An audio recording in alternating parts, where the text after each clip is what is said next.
Oke, Ibu, baik ya. Ada ini pertanyaan yang pertama. Iya.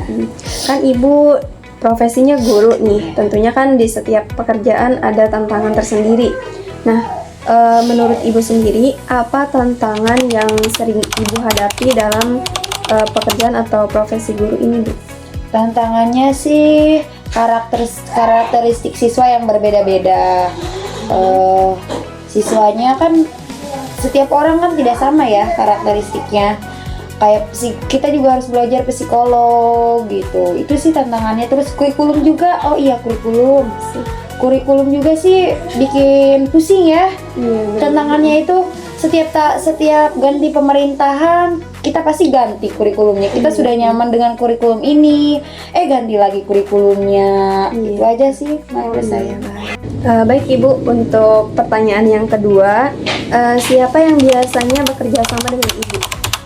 Tentunya yang pertama kepala sekolah sih ya tentunya. Yang kedua rekan guru. Terus yang ketiga siswa dengan wali muridnya juga sih ya. Itu aja sih kalau untuk rekan ini. Baik Ibu, untuk pertanyaan yang ketiga, kapan Ibu mulai tertarik dengan profesi guru ini? Itu sih ketika teman saya menawarkan ada pekerjaan menjadi guru nih. Jadi saya terpanggil sih ya, kayak oke lah buat pengalaman, buat mengembangkan diri saya juga. Karena kan profesi guru itu kan kita belajar setiap hari ya. Jadi saya tertarik gitu. Baik. Untuk pertanyaan yang keempat, di mana Ibu mendapatkan keterampilan untuk profesi guru ini, Bu? Tentu saja keterampilan ini saya dapatkan dari pendidikan formal ya. Iya. Saya kan sekarang kebetulan sedang menjalani S2 pendidikan. Terus saya juga mendapat keterampilan ini dari workshop, seminar. Sekarang workshop juga kan banyaknya tuh di online, workshop, seminar. Dari situ sih saya mendapat keterampilan ini. Ya, berarti workshop ininya itu dalam ranah pendidikan. Iya, dalam ranah pendidikan. Baik Ibu, untuk pertanyaan yang kelima, mengapa Ibu memilih profesi guru ini? Ya karena untuk mengembangkan diri saya sendiri. Karena kan pendidikan formal saya juga di bidang pendidikan. Jadi profesi ini sangat cocok untuk saya sih ya. Ya gitu aja. Pertanyaan yang keenam, bagaimana Ibu menjalani pekerjaan yang efektif? Baik, sebagai guru tentunya di sini saya harus mempersiapkan RPP, bahan ajar, metode, dan media yang harus dipertimbangkan agar sesuai dengan kebutuhan siswa. Dan untuk penilaian ada 3 ranah. Untuk penilaian siswa ada 3 ranah. Penilaian kognitif, afektif, dan psikomotorik. Itu aja sih. Oh iya.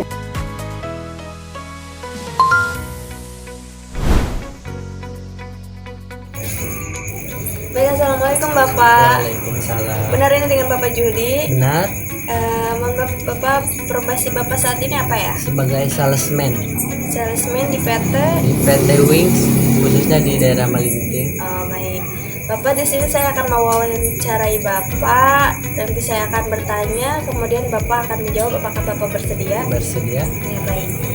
Untuk pertanyaan yang pertama, Pak, apa tantangan yang sering Bapak hadapi selama Bapak bekerja menjadi sales ini, Pak? Untuk tantangannya dari omset, dari segi target kan di setiap bulannya pasti omset dan target beda-beda. Targetnya itu apa aja, Pak? Untuk targetnya dari item-item fokus gitu. Misalkan setiap salesman pasti punya item distribusi tersendiri. Begitu ya, Pak. Baik, Pak. Untuk pertanyaan yang kedua, siapa yang biasanya bekerja sama dengan Bapak? Untuk yang bersama paling saya kan setiap kunjungan ke setiap toko, paling dengan orang-orang toko, dengan pemilik toko dan karyawan toko. Seperti itu. Baik, pertanyaan ketiga, kapan Bapak memulai tertarik dengan pekerjaan sales ini, Pak? Kalau udah tertarik sih udah dari zaman sekolah SMK ya, soalnya kan ambil jurusan di bisnis dari pemasaran. Pemasaran ya, Pak. dari situ Bapak tertarik untuk pekerjaan ini. Kemudian di mana Bapak mendapatkan keterampilan untuk profesi ini, Pak? Untuk keterampilan mungkin biasa dari sejak SMK, dan kemudian di tempat kerja yang sekarang. Soalnya kan profesi saya sebagai sales. Selanjutnya, mengapa Bapak memilih profesi ini, Pak? Gimana ya, melihat salesman yang suka kunjungan ke toko gitu, soalnya berpenampilan rapi, sopan, baik gitu, jadi saya ingin mengikuti salesman gitu. Kemudian karena tunjangan gaji mungkin ya, Pak? Untuk tunjangan gaji mungkin. Baik, yang terakhir itu bagaimana Bapak menjalani pekerjaan ini yang efektif, Pak? Bagaimana, Pak? Untuk yang efektif ya, kita berbuat baik ke toko gitu, menawarkan produk, kalau ada diskon, kalau diskon gitu, kalau ada produk baru kan orang-orang toko kan nggak tahu gitu kalau ada produk baru, produk promo gitu, taunya kan itu aja. Kemudian Bapak tawarkan. Ya, tawarkan dengan baik, dengan diskon gitu, supaya toko itu tertarik dan ngambil produk kita.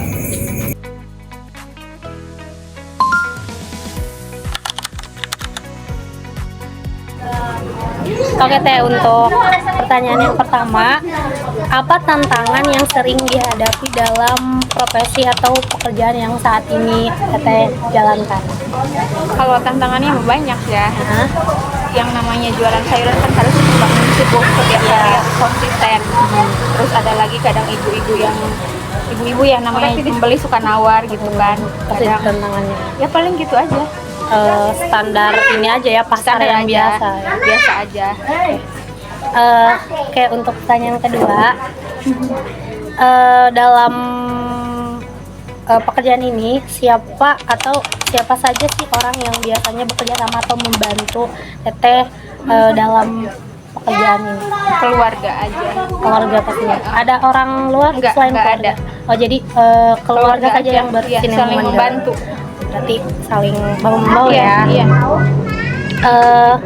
Bisa ke pertanyaan yang ketiga. Kapan Ibu atau Teteh mulai tertarik dengan pekerjaan ini? Sebenarnya ini mau berjalan aja, nggak kayak niat jualan, nggak, berjalan aja gitu Teh. Teteh mulai dari kapan berjualan? Ikut, udah lama. Oh, jadi ikut sama Iya. keluarga di sini. Iya. Jadi nggak ngebangun sendiri. Turun temurun gitu ya? Iya, ya betul. Belajar dari kecil juga Iya, berarti. benar. Oke. Selanjutnya ini nyambung berarti ke pertanyaan yang ketiga, tapi Iya. kita lanjut saja. Di mana Teteh mendapatkan keterampilan atau apa ya? Pokoknya keterampilan pekerjaan ini. Kemampuan Kemampuan jualan, ya berjalan aja.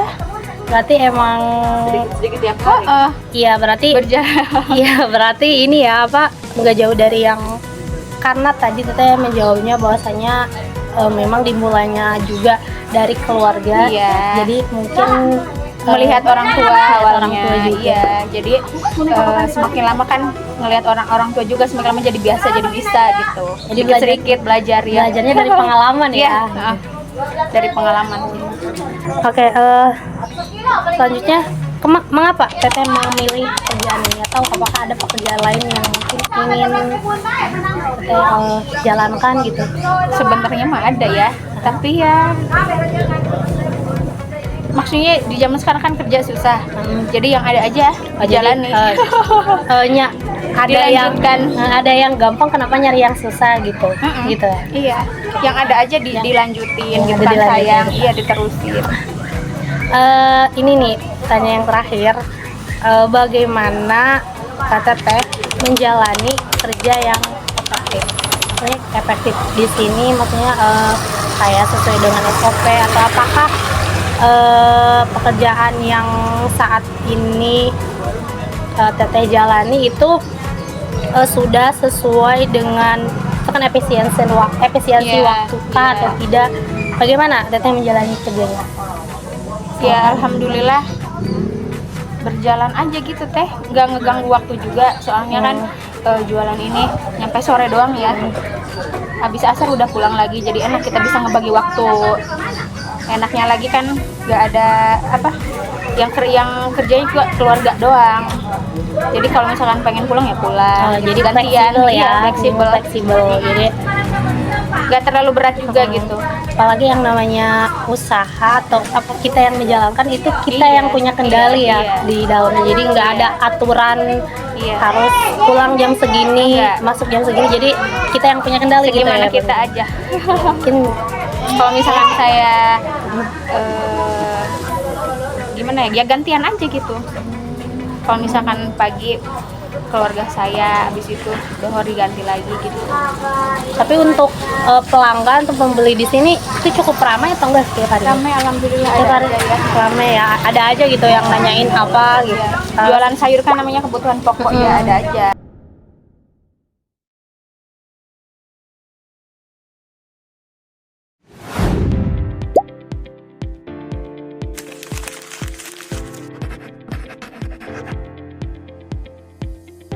Nah, jadi analisis variasi bahasa pada Ibu Ika yang berprofesi sebagai guru yang telah diwawancarai, ada beberapa variasi bahasa yang didapatkan, yaitu yang pertama ada idiolek. Nah, Ibu Ika mempunyai ciri khas bahasanya tersendiri atau yang biasa disebut idiolek, yaitu pada kata sih di berbagai percakapan. Yang kedua ada jargon.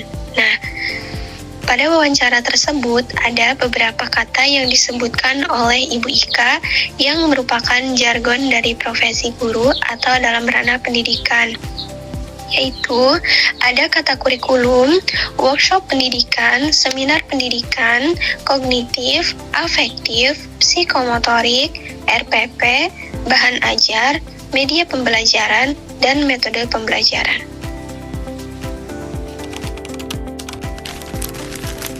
Analisis variasi bahasa pada Bapak Juhdi yang berprofesi sebagai sales retail wings yang telah diwawancarai oleh kami.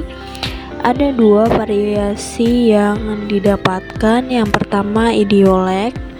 Bapak Juhdi mempunyai ciri khas bahasa yaitu kata soalnya, paling, gitu di beberapa percakapan. Yang kedua ada jargon. Ada beberapa kata yang disebutkan oleh Bapak Juhdi yang merupakan jargon dari profesi sales, yaitu item fokus, distribusi, omset, diskon, produk, dan promosi.